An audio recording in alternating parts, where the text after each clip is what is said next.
Welcome, my friend. The storm rages outside, but here, in the quiet of this story, I invite you to find peace. Let the sound of the rain and the distant thunder guide you as you drift into a place of calm. This story is my gift to you, a gentle companion for a night of restful sleep. Relax, let go of the day, and let the story carry you into dreams. The rain hammered against the windows, and thunder rumbled in the distance. Four friends sat huddled in a dimly lit living room.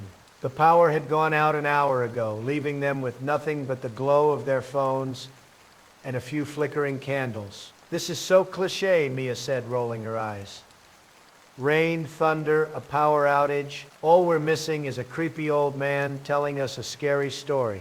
Actually, Jake said, grinning as he held up his phone, I've got something better. Ever heard of the midnight game? The others leaned in, their curiosity piqued. It's this ritual, Jake explained, scrolling through an old forum. You write your name on a piece of paper, prick your finger for a drop of blood, and then knock on a door 22 times at exactly midnight. If you do it right, you summon this thing called the Midnight Man. The goal is to survive until 3:33 a.m. without getting caught. That sounds so fake, Mia said, crossing her arms. Yeah, but what else are we gonna do? Emma chimed in. It's not like we can watch TV or anything. I'm in, Ryan said, shrugging. Worst case, we waste a few hours. Best case, we get a good story out of it. Mia sighed. Fine, but if this turns out to be some dumb prank, I'm blaming you, Jake. They gathered the supplies.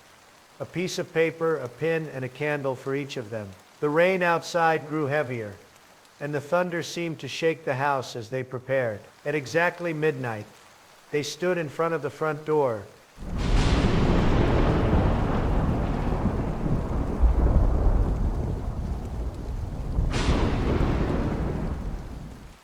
Now I can continue the story. Go on to the story.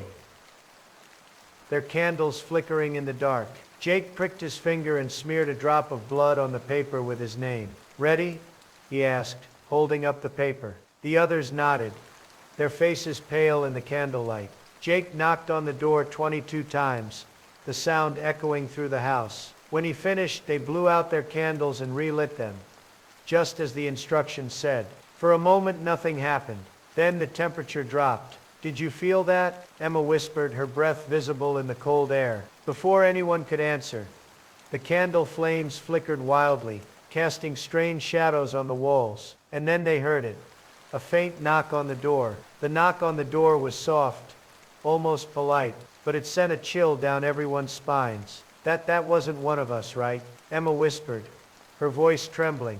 No way, Jake said, his eyes wide. We're all standing here. Another knock, louder this time. What do we do? Ryan asked, gripping his candle tightly. The rules say we have to stay in the dark and keep the candles lit, Jake said, trying to sound calm. If the flame goes out, he can find you. The group stood frozen, the rain pounding against the windows and thunder rumbling in the distance. The knocking stopped.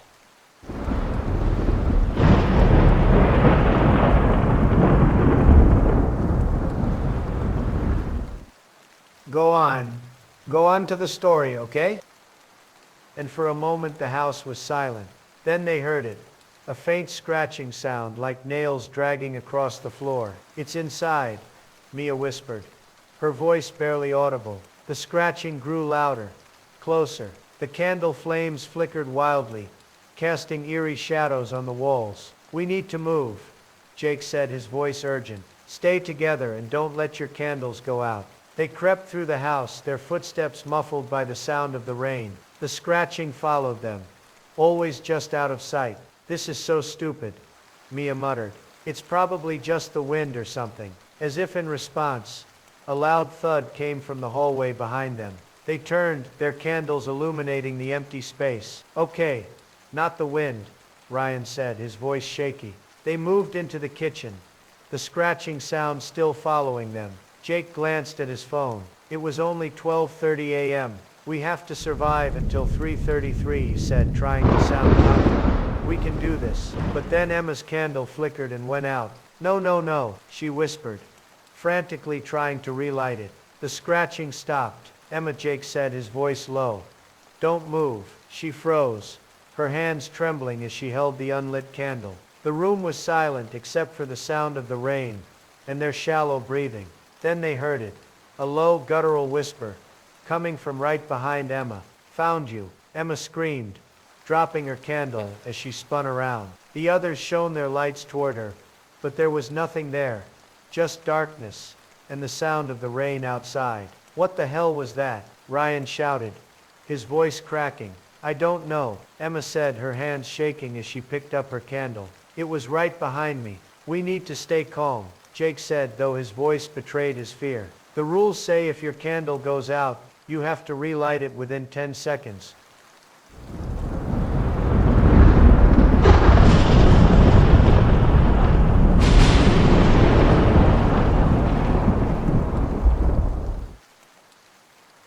"Okay, let's continue, or he can get you." Emma fumbled with a lighter, her hands trembling so badly she could barely hold it. Finally, the candle flickered back to life. "Okay," she said, breathing heavily. "Okay, I'm good."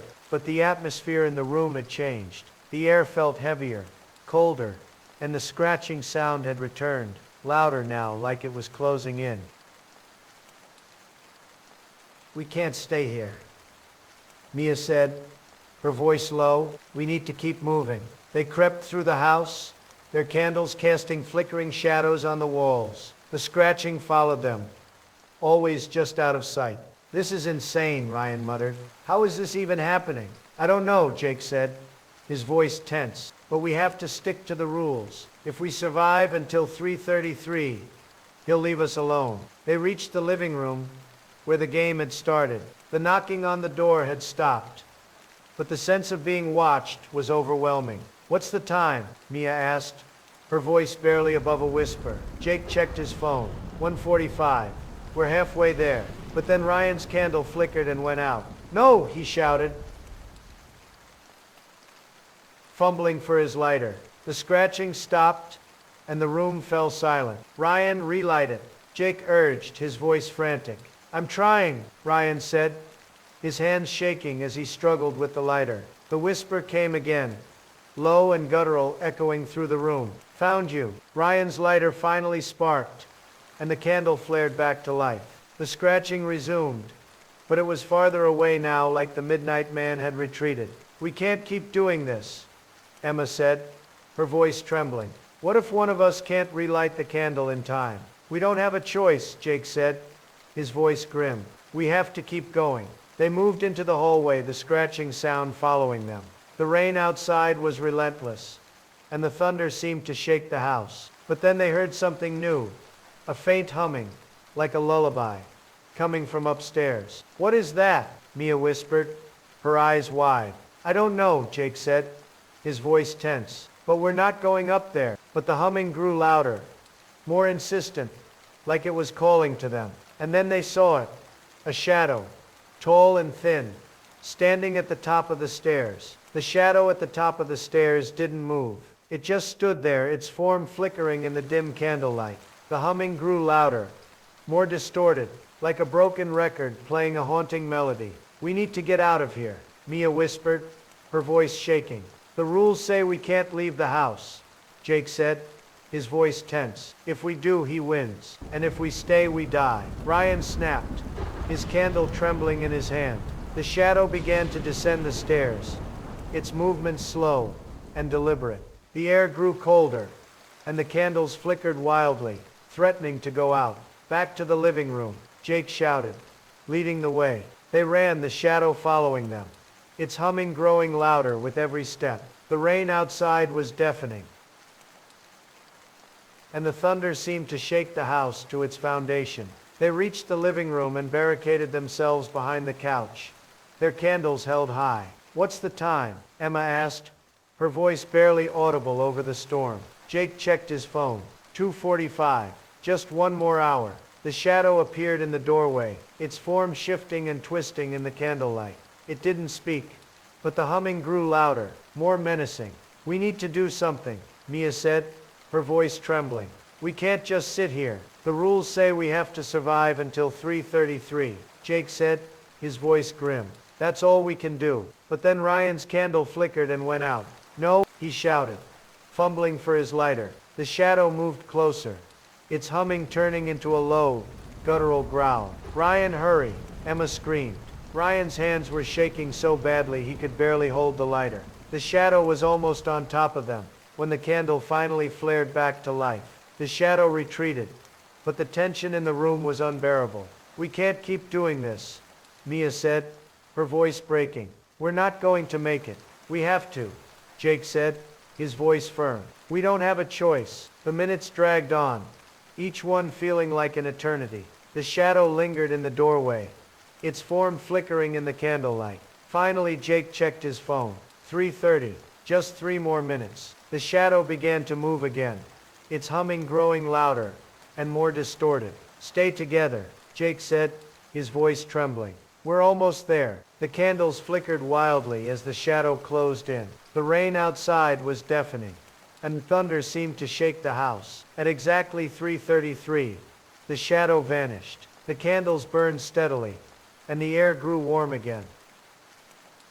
The rain outside slowed to a gentle patter, and the thunder faded into the distance. Is it over? Emma asked, her voice barely above a whisper. I think so, Jake said, his voice shaky. They sat in silence, their candles still burning, until the first light of dawn crept through the windows. I don't know what we summoned that night. I don't know if it was real or just our minds playing tricks on us. But I do know this. Some games aren't meant to be played. So if you ever come across the midnight game, don't trust me. It's not worth the risk.